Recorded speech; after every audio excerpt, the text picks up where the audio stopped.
All right, I'm on hole number 8 of the Coast to Coast tournament and Monday's qualifying round in the Rookie Division. Let me check where we're at here as far as like what's at the top. So we got a minus 13 at the top. We got a slew of minus 12s. And right now is the point where I need to decide whether or not I'm qualifying today or not qualifying today. I really would like to go in minus 12,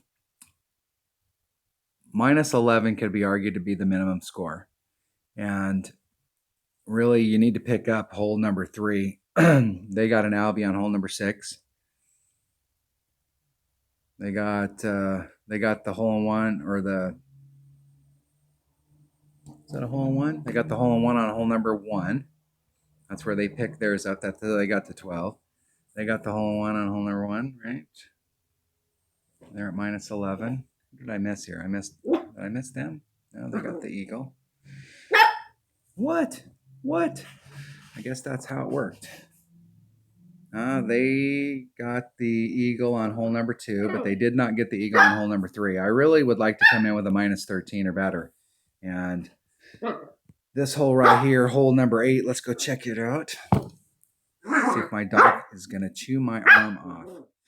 Dude, City Park hole number 2. This hole right here does not lend itself to getting eagle.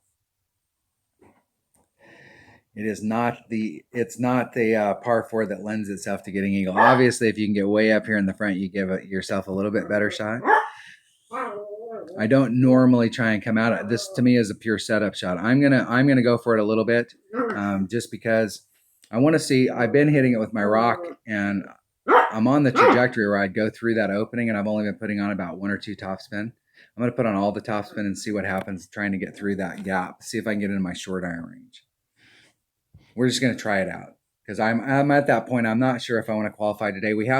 There's a lot of low hanging fruit at the beginning of this tournament, and I didn't take advantage of that low hanging fruit because I wasn't hitting perfect. I'm a brain kingmaker. Well, yeah, I'm a brain kingmaker. Dude, you are chewing my ankle off. Hey, don't be tearing up my socks. You got a room full of toys and you're chewing on my leg. Hey.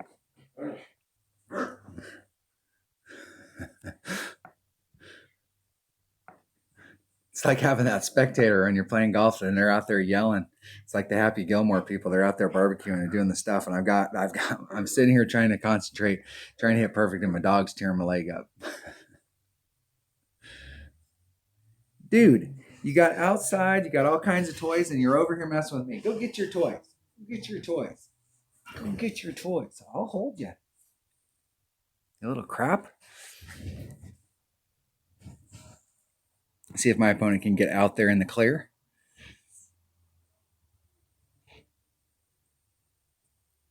We'll see if my setup shot will work and get me through that gap and not end me up in the sand like my opponent. The deal is if you have a Spitfire, you can get on from there. If you have a Nirvana, especially if you're in front of the sand, you can get on from there. So I'm going to be 2 rings off of this transition, or 3 rings off this transitional surface. It's fully extended. 3 rings off. But Max, Buster, dude.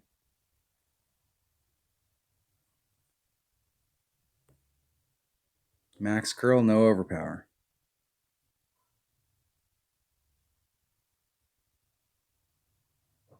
One ring great to the right. And see if I can breeze through that gap or if I end up clipping the rough. Ended up clipping the rough. And that one ring great to the right is what threw me off to that side. A perfect would have put me right through that gap. But I think the deal is that you'd have to hit, I don't know. I could move it out maybe just a little bit so that I could catch maybe a great to the left or the right and still make it through the gap. Raw distance-wise, I've got an APOC 4. And raw distance-wise, it's about the rock is just a little bit less. And I think my topspin's about the same as the rock. So I'm not sure if bringing out, unless I brought out my extra mile and tried to pound it down there. And I haven't really tried that since we've gotten this hole with an extra mile 9. I haven't really tried to see what it looks like there.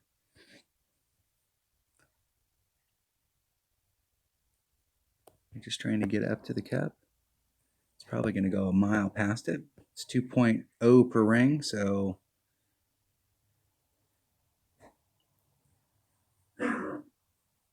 dude.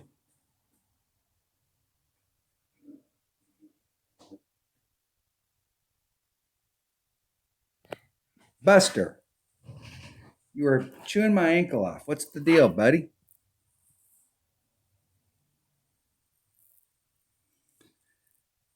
Just getting it up there. So if you end up in that rough and you have a Nirvana, you can get up from there. You could probably do it with an Amazon too. An Amazon, unless it's really upper developed, it doesn't really have a lot of topspin. One of the things about an Amazon is that even when it's lower developed, a lot of people don't like to use it at all. But if it's lower developed and you're in their spots, where the Amazon's actually not a bad club because it has tons of backspin. So the thing is that you can get up there and you don't really need the ball guide when you're doing backspin. And you can still kind of recover from it. So it's not a bad club to use if you're in those areas where you're like, man, if I end up in the rough in that area right there, I'm screwed. The Amazon could get you out of trouble. Until I got my Nirvana, I did use my Amazon quite a bit. So this is the spot right here. Do I take this shot or do I tank the round? And I think I'm going to take the shot. I'm going to take the shot.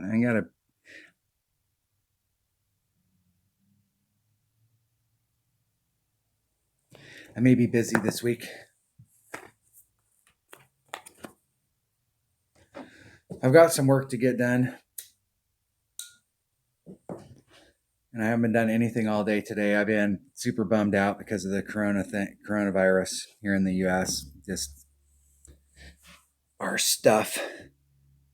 Bummed. All right, that was hole number 8 of the Coast to Coast tournament and Monday's qualifying round in the rookie division. Thanks for watching.